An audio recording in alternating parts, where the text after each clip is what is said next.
الحمد للہ کفا وسلام علی عبادہ الذین اصطفی اما بعد قال اللہ تبارک و تعالی فی القرآن المجید والفرقان الحمید اعوذ باللہ من الشیطان الرجیم بسم اللہ الرحمن الرحیم یا ایھا الذین آمنوا لا ترفعوا اصواتکم فوق صوت النبی وقد ورد بالخبر عن سید البشر صلی اللہ علیہ وسلم قال خیرکم من تعلم القرآن وعلمہ او کما قال علیہ الصلوۃ والسلام۔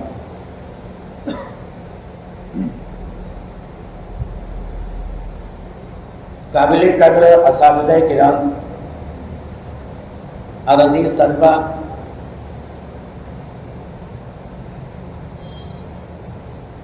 یہ ہمارے لیے انتہائی خوشی اور مسرت کا مقام ہے کہ آج دین کے نسبت پر، تعلیم کے نسبت پر ہم سب یہاں پر جمع ہوئے ہیں۔ قرآن پاک کی ایک آیت جو میں نے تلاوت کی، حضرت عمر رضی اللہ عنہ کی آواز بہت تیز تھی، آہستہ بھی بولتے تھے تو ایسا معلوم ہوتا تھا کہ بہت تیز بول رہے۔ قرآن پاک کی جب یہ آیت نازل ہوئی تو بہت آہستہ بولنے لگی۔ بعض مرتبہ کان لگا کر سننا پڑتا تھا، اور حضرت عمر یہ فرماتے تھے کہ مجھ کو یہ ڈر ہے کہ کہیں میرے اعمال سب تو نہ ہو جائے تیز آواز کی بنا پر، جو ہے بے ادبی کی بنا پر۔ خاص طور بھی اس آیت کے اندر جو چیز بیان کی وہ ادب ایک بنیادی چیز، اسی لیے احادیث کے اندر بھی کتاب الآداب اسلام سے بعض روایتیں بیان کی گئی، کتاب الآداب کے نام سے۔ تو ادب ایک بنیادی چیز، سب سے پہلے تو اللہ کا ادب، اللہ تبارک و تعالی جو معبود، اللہ کے علاوہ کوئی معبود نہیں، اللہ کی ذات میں، اللہ کی صفات میں، اللہ کی عبادت میں کوئی اس کا شریک نہیں۔ تو سب سے پہلا ادب تو اللہ کا، پھر اس کے بعد قرآن پاک کا۔ قرآن پاک اللہ کی کتاب ہے، اور نہ صرف یہ کتاب ہے بلکہ کلام اللہ، آسمانی کتابیں اور بھی ہے، توریت ہے، زبور ہے، انجیل ہے، ان کو کتاب اللہ کہیں گے، کلام اللہ نہیں کہیں گے۔ توریت کتاب اللہ ہے، زبور کتاب اللہ ہے، انجیل کتاب اللہ ہے، لیکن کلام اللہ نہیں۔ کلام اللہ صرف قرآن پاک۔ اس لیے حدیث میں فرمایا گیا تبرک بالقرآن فإنہ خرج منہ، قرآن پاک سے برکت حاصل کرو، اس لیے قرآن پاک اللہ کی ذات سے نکلا ہوا ہے۔ توریت زبور کا معاملہ یہ نہیں ہے، لیکن قرآن پاک اللہ کی ذات سے نکلا ہوا ہے۔ اللہ نے قرآن پاک کو پڑھا، جبرائیل نے سنا، اور جبرائیل نے پڑھا تو حضور نے سنا، اور حضور نے پڑھا تو صحابہ نے سنا، اور صحابہ نے پڑھا تو تابعین نے سنا۔ اس طریقے سے سینہ بسینہ حد تک چلا رہا، اور انشاءاللہ ثم انشاءاللہ قیامت تک یہ سلسلہ چلتا رہے گا۔ قرآن پاک مٹے گا نہیں، اپنے ذہن سے بات نکال۔ قرآن مٹانے والے مٹ جائیں، بہت سے لوگ آئے، چھاگڑا ہزن کے لوگ آئے، رضیہ پٹیل آئی، حمید طلوائی آیا، اور آج کے زمانے میں سلمان رشدی جیسے کمبخت جو بھی آتے رہیں گے، تو قرآن پاک مٹنے والا نہیں۔ اس لیے کہ قرآن پاک کی حفاظت کا وعدہ اللہ نے کیا، اِنَّا نَحْنُ نَزَّلْنَا الذِّکْرَ وَإِنَّا لَهُ لَحَافِظُونَ، ہم نے قرآن کو اتارا ہے، اور قرآن کی حفاظت ہم کریں۔ تو جب اللہ تبارک و تعالیٰ نے قرآن کی حفاظت کا وعدہ فرمایا ہے تو اللہ تبارک و تعالیٰ نے اس کے اسباب پیدا کر دیے، اسباب پیدا کر دیے. اور صرف الفاظ میں ہر نوعیت سے، ہر طریقے سے اللہ نے اس کی عبادت کے اسباب پیدا کر دیے. الفاظ کی عبادت کے لیے حفاظ کرام کو کھڑا کر دیا، معنی کی عبادت کے لیے اللہ نے محدثین کو کھڑا کر دیا، اس کی تفسیر کی عبادت کے لیے مفسرین کو کھڑا کر دیا، لب و لہجے کی عبادت کے لیے قراء اعظام کو کھڑا کر دیا. اب لا یاتیہ الباطل من بین یدیہ ولا من خلفہ، اب کوئی چور دروازہ نہیں ہے اندر گھسنے کا. اللہ نے ایک کمپاؤنڈ قائم کر دیا. اب قرآن پاک کے اندر کوئی گھس نہیں سکتا ہے، قیامت تک قرآن پاک محفوظ رہے. قرآن پاک ملے کہ نہیں جائے، قرآن پاک جانے والے مل جائے. تو قرآن پاک اللہ کا کلام ہے، اس کی وجہ تھی یہاں کر کے قرآن پاک کے ساتھ جو دبتی لگی ہوئی ہے اس کا بھی احترام ہے، جیسے اس کے ساتھ اس کا جوڑ ہے. اور جن جن چیزوں کی نسبت اللہ کی طرف ہوگی اس کا ادب بڑھتا جائے گا. بیت اللہ کی نسبت اللہ کی طرف ہے، اس کا بھی ادب احترام.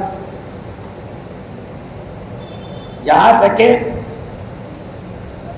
بیت اللہ پر 120 رحمتیں نازل ہوتی ہیں، جس میں سے 20 صرف بیت اللہ دیکھنے والوں کو ہوتی ہیں.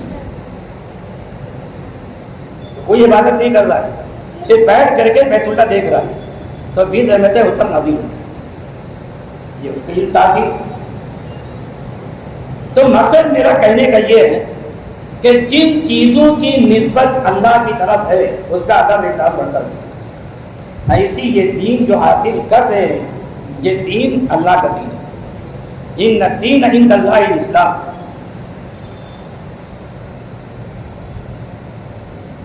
اللہ کے نزدیک جو محبوب دین ہے وہ یہی دین. اس کے علاوہ جو کوئی دوسرا طریقہ اختیار کرے گا تو ہرگز قبول نہیں کیا جائے گا.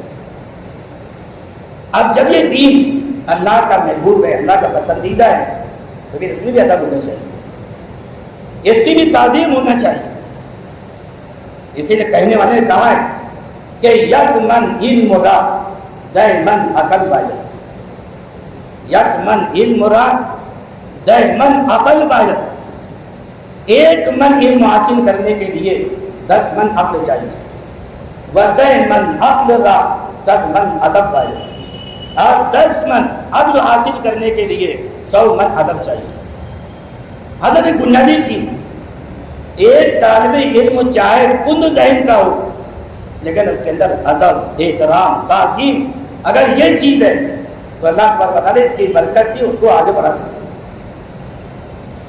ایک طالب علم بہت ذہین ہے، بہت چالاک ہے، لیکن اس کے اندر بے ادبی ہے تو بے ادبی کی وجہ سے علم سے محروم ہو جاتا ہے. تو بنیادی چیز جو ہے وہ ادب. اب ادب کے اندر پہلی چیز علم کے اندر علم کی اہمیت کیا ہے وہ سمجھنا چاہیے. سب سے پہلے تو اللہ کا شکر ادا کرنا چاہیے کہ اللہ تبارک و تعالیٰ نے ہم کو دنیا کی تمام مشغولیت سے نکال کر کے اللہ نے ہم کو مدرسے میں بیٹھا دیا. یہ دین کیا ہے؟ انبیاء علیہ السلام کی وراثت ہے. یہ کوئی دنیاوی چیز نہیں، انبیاء علیہ السلام کی وراثت ہے. اس کی اہمیت کو سمجھنا چاہیے، اس کی قدر و قیمت کو سمجھنا چاہیے، اس کی تعظیم، اس کا احترام یہ ہونا چاہیے. اس لیے یہ جو علم ہے، یہ علم جس کی وجہ سے آدمی کا ایمان بنتا ہے، یقین بنتا ہے، آدمی کی روحانی زندگی سنورتی ہے، آخرت والی زندگی بنتی ہے. انسان اس دنیا میں آیا ہے آخرت کو بنانے کے لیے. زندگی گزارنا مقصود نہیں، آخرت کی زندگی کو بنانا ہے. اور آخرت کی زندگی جو بنے گی اسی علم سے، علم و دین سے بنے گی، قرآن و حدیث سے بنے گی، انبیاء علیہ السلام کی تعلیمات سے جو ہے دین بنے گا، آخرت کی زندگی بنے گی. تو سب سے پہلے تو ہماری نگاہ میں اس کی اہمیت ہونی چاہیے، یہ دین کتنا اہم ہے. اور جو لوگ کوئی انجینئر بن رہا ہے، کوئی ڈاکٹر بن رہا ہے، کوئی کچھ بن رہا ہے، کوئی کچھ بن رہا ہے، تو یہ جو ہے دنیا کمانے کا ذریعہ ہے. اصل یہ علم. حضور اکرم صلی اللہ علیہ وسلم ایک مرتبہ صحابہ کرام کے ساتھ کہیں جا رہے تھے، راستے میں دیکھا کہ ایک آدمی ہے، اس کے اوپر لوگ بھیڑ لگائے ہوئے ہیں، جیسے کوئی مداری آ جاتا ہے لوگ بھیڑ لگا دیتے ہیں۔ تو حضور اکرم صلی اللہ علیہ وسلم نے فرمایا جاؤ دیکھو تو کیا بات ہے۔ ایک صحابی گئے اور آ کر کے بتایا اللہ کے رسول رجل علامۃ، عالم آدمی، آپ نے فرمایا کہ چیز کا عالم، یہ چیز کا عالم ہے۔ تو صحابی نے کہا عالم بالاشعار والانساب، نسب نامے خوب جانتا ہے، شعر شاعری خوب جانتا ہے، اور ایسے بھی عرب کے لوگ شعر شاعری میں بہت آگے تھے، بڑے بڑے شعراء سے تو موجود تھے۔ یہاں مدارس میں دیوان شنفرا سبع ملکات جو پڑھائی اسی زمانے کی، نسب نامے خوب جانتے تھے، یہاں تک کہ 10 20 پشت تک، باپ کا نام، دادا کا نام، بڑ دادا کا نام، سکر دادا کا نام، فکر دادا کا نام، 20 پشت تک جانتے۔ آج کوئی اپنے دادا کا نام بتا دے تو غنیمت ہے۔ ایک صاحب اسکول میں گئے اور کہا کہ میں اپنے لڑکے سے ملنا چاہتا ہوں۔ کہا تمہارے لڑکے کا نام کیا ہے؟ کہا یاد نام یاد نہیں ہے، لیکن اس کو بچوا کہتے ہیں، نام یاد نہیں ہے، نام نہیں یاد ہے۔ تو کوئی اپنے لڑکے کا نام ہی نہیں بتا پاتا، کوئی باپ دادا کا نام نہیں بتا پاتا۔ عرب کے لوگ 10 20 پشت تک نام یاد رکھتے۔ تو صحابی نے کہا کہ آج بالانساب والاشعار، شعر شاعری خود جانتا ہے، نسب نامے خود جانتا ہے۔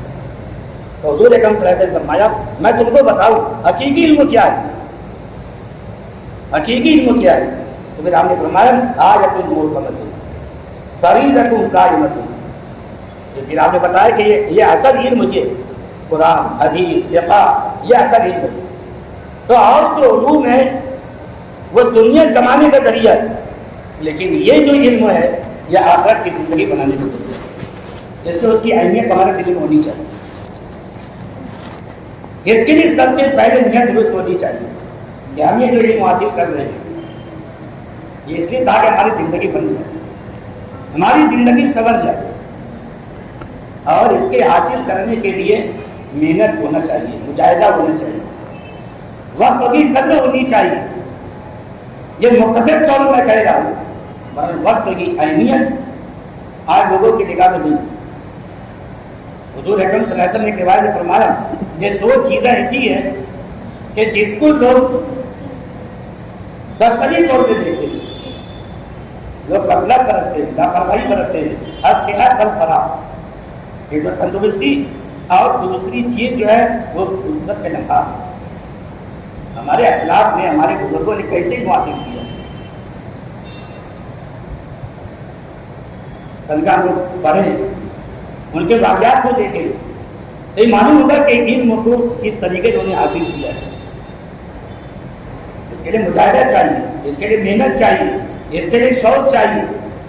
حضرت مفتی عبدالرحیم صاحب رائے پوری رحمۃ اللہ علیہ، ان کے واقعات میں آتا ہے کہ جب یہ داخلے کے لیے دارالعلوم پہنچے تو معتمد نے کہا کہ داخلہ اب بند ہو گیا، اب گنجائش نہیں، اس لیے اس وقت مطلب نہیں تھا۔ شہر کے لوگ جو ہے 2 2 3 3 طالب علموں کو اپنے ذمہ لے لیتے تھے، یا ان کو کھانا کھلائیں، مطلب نہیں۔ مفتی عبدالرحیم صاحب رائے پوری رحمۃ اللہ علیہ نے کہا کہ ٹھیک ہے کھانے کی ذمہ داری تمہارے اوپر نہیں، لیکن مجھ کو داخلہ چاہیے اور میں پڑھائی کے لیے داخلہ کروں، کھانے کی ذمہ داری میرے اوپر۔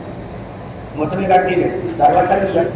اب یہ کہ دن بھر سبق رہتے تھے، شام جب ہوتی تھی تو بازار جاتے تھے، دکانیں بند ہو جاتی تھی، تو ہر دکان کے پاس کچھ چھلکے پڑے رہتے تھے، آم کے چھلکے، کیلے کے چھلکے، جام کے چھلکے، وہ چھلکے پڑے رہتے تھے، وہ چھلکے سب اٹھا کے لے کے آتے تھے اور وہ دھو کر کے وہی کھاتے تھے۔ یہی ان کی فکر ہے، یہی ان کی جو ہے روز مرہ کا جو ہے کھانا تھا۔ اس طریقے سے انہوں نے علم حاصل کیا، بڑی مشقت کے ساتھ علم حاصل کیا۔ علامہ ابن تیمیہ رحمۃ اللہ علیہ کے مطابق آتا ہے کہ جب حاکم وقت انہیں کسی معاملے میں ان کو جیل میں بند کر دیا، چند دنوں کے بعد ایک آدمی عدالت میں پہنچا، نوجوان آدمی، چہرے سے جو ہے ایسا معلوم ہے کوئی ضرورت مند۔ حاکم وقت نے کہا کہ جو ضرورت جس کی وہ پوری کی جائے۔ اسے پوچھا کہ بھائی تمہارا کیا مقصد ہے؟ کہا مجھ کو بھی جیل خانے میں ڈالنا۔ کہا لوگ جیل خانے سے بھاگتے ہیں اور تم کہتے جیل خانے میں ڈال دو، ایسا کیوں؟ کہا میرے استاد ابن تیمیہ جیل خانے میں تو مجھ کو بھی جیل میں ڈال دو تاکہ میں ان سے سبق حاصل کرتا رہوں۔ اس طریقے سے ہمارے اسلاف نے علم حاصل کیا۔ آج ہمارے لیے سب سہولت ہے، آسانی ہے، اس لیے ہم کو صرف جو ہے قربانی دینا ہے، وقت کی قدر کرنا ہے۔ دیکھو وقت جو ہے یہ بڑی تیزی کے ساتھ بھاگتا ہے، بڑی تیزی کے ساتھ۔ پہلے سال کا تصور بہت لمبا ہوتا تھا، آپ کو اندازہ لگا ہے، سال کا تصور بہت لمبا ہوتا تھا، لیکن اب سال ادھر جاتا ہے معلوم نہیں ہوتا ہے۔ حضور اکرم صلی اللہ علیہ وسلم نے بیان ارشاد فرمایا کہ قیامت کے آخر میں یعنی اس کی علامتوں میں سے یہ بھی ہے کہ سال مہینے کے برابر ہو جائے گا، اور مہینہ ہفتے کے برابر ہو جائے گا، ہفتہ دن کے برابر ہو جائے گا، اور دن جو ہے گھنٹے کے برابر ہو جائے گا، اور ایک گھنٹہ ایسا گزرے گا جیسے موم بتی کی طرح۔ آج وقت ایسی گزر گا۔ میں اکثر مثال یہ دیتا ہوں، یہ جو لوگ پتنگ اڑاتے ہیں، تو میرے کوئی پتنگ اڑاتا ہوں تو جانتا ہوں، پتنگ کے لیے جو ریل کی چکری جو ہوتی ہے، چکری جب بھری ہوتی ہے تو آہستہ چلتی ہے، اور جب چکری جب خالی ہو جاتی ہے تو پھر گھر چلتی ہے۔ تو ایسی دنیا کی رفتار گھر چلتی ہے، تیز چل رہی ہے، مطلب کہ دنیا اب اپنے آخری مرحلے سے چل رہی ہے۔ بہت جلد دنیا اپنا بسترا گول کرنے والی ہے، بہت جلد، جیسے کہ اپنی تیزی کے ساتھ چل رہی ہے۔ اس لیے وقت کی قدر کرنی چاہیے، اور اپنے وقت کو کی قدر یہ ہے کہ کچھ نہ کچھ اپنے وقت میں کرنا چاہیے۔ اگر سبق کے لیے اگر استاد نہیں آئے تو ہم جو ہے کچھ لکھنے پڑھنے میں لگے، کچھ نہ کچھ کرتے رہے۔ یعنی مفکر نے کہا ہے خالی دماغ شیطان کا دفتر ہوتا ہے، آدمی جب خالی بیٹھتا ہے تو شیطانی بخاوت پیدا ہوتی ہے، اس لیے کچھ نہ کچھ کرتے رہنا چاہیے۔ کہا کہ خاموش مباد کچھ تو کیا کر، کچھ نہیں تو کپڑے پھاڑ پھاڑ دیا۔ اس کا مطلب یہ کہ چلو مولانا نے کہا کپڑے پھاڑ پھاڑ، کہنے والے کا مقصد ہے کہ وقت کی قدر کرنی چاہیے، کچھ نہ کچھ لکھنے پڑھنے کا اور کتابوں کے مطالعے کا، کتابوں کے دیکھنے کا یہ مشغلہ ہونا چاہیے، یہ مشغلہ ہونا چاہیے۔ تو اگر علم کی قدر کرنی چاہیے، علم کی عظمت کو سامنے رکھنا چاہیے۔ ہمارے اکابرین نے کس طریقے سے علم حاصل کیا ہے وہ جو ہے اس کو جو ہے سامنے رکھنا چاہیے۔ سستی، لاپرواہی، غفلت، یہ سب اس میں ہونے چاہیے، اور اللہ تبارک و تعالیٰ کا شکر ادا کرنا چاہیے کہ اللہ تبارک و تعالیٰ نے ہم کو علم دین کے لیے یہاں پر کرنے میں بہتر ہے۔ یہ علم سب سے زیادہ افضلیت کے قائل، یہاں تک کہ حضرت سفیان ثوری رحمۃ اللہ علیہ فرماتے ہیں اگر طالب علم کی نیت اگر صحیح ہے تو اس سے بڑھ کر فضیلت کوئی نہیں، اس سے بڑھ کر فضیلت کوئی نہیں۔ اور رسول صلی اللہ علیہ وسلم نے فرمایا خیرکم من تعلم القرآن وعلمہ، جو مشہور حدیث ہم سنتے ہیں، سناتے رہتے ہیں، ان میں بہتر وہ ہے جو قرآن شریف سیکھے اور سکھائے، سب سے بہتر۔ جب حضور اکرم صلی اللہ علیہ وسلم نے یہ فرما دیا تو پھر اس سے بہتر دنیا کا کوئی آدمی نہیں سکتا، چاہے اپنے وقت کا پروفیسر ہو، اپنے وقت کا انجینئر ہو، اپنے وقت کا ہیڈ ماسٹر ہو، اپنے وقت کا جو ہے وہ ڈی ایس پی ہو، وہ اس سے بہتر نہیں ہو سکتا ہے۔ حضور اکرم علیہ السلام نے جس کو سب سے بہتر قرار دیا، اس لیے اس کی قدر کرنی چاہیے۔ علم کی جب قدر ہوگی، اس کا ادب ہوگا، دیکھو اساتذہ کا ادب، کتابوں کا ادب، یہاں تک کہ کلاس میں جو ساتھ پڑھنے والے بچے جو ہیں ان کا ادب احترام، ان کی تعلیم بھی ہونی چاہیے، کتابوں کی تعلیم ہونی چاہیے، کتابوں کا ادب ہونا چاہیے، تو تب جا کر کے علم نافع ہے۔ حضور اکرم صلی اللہ علیہ وسلم نے اپنی دعاؤں کے لیے فرمایا اللہم انا نسألک علما نافعا، اللہ میں علم نافع کا سوال کرتا ہوں۔ ہم لوگوں بھی دعا کرتے رہنے چاہیے۔ علم نافع کیا ہے؟ وہ علم جو عمل کے اوپر عمل ہے، اور علم حاصل کرنے کے بعد عمل نہ ہو تو علم کا فائدہ نہیں ہے۔ تو جو علم حاصل کریں یہ بھی نیت ہونی چاہیے ہم اس پر عمل کریں، اور پھر یہ بھی نیت ہونی چاہیے کہ ہم پڑھنے کے بعد لوگوں تک پہنچائیں گے۔ یہ تین جو ہے بنیادی چیز ہے، علم کا حاصل کرنا اور اس کی جو ہے عمل کرنا اور لوگوں تک پہنچانے کی کا جذبہ ہونا۔ بہرحال کوئی لمبی چوڑی بات نہیں کرنا ہے، بس جو ہے مختصر کی بات جو ہے سامنے کر دیں گے، اللہ تعالیٰ ہم سب کو نیک عمل کرنے کو توفیق عطا فرمائے۔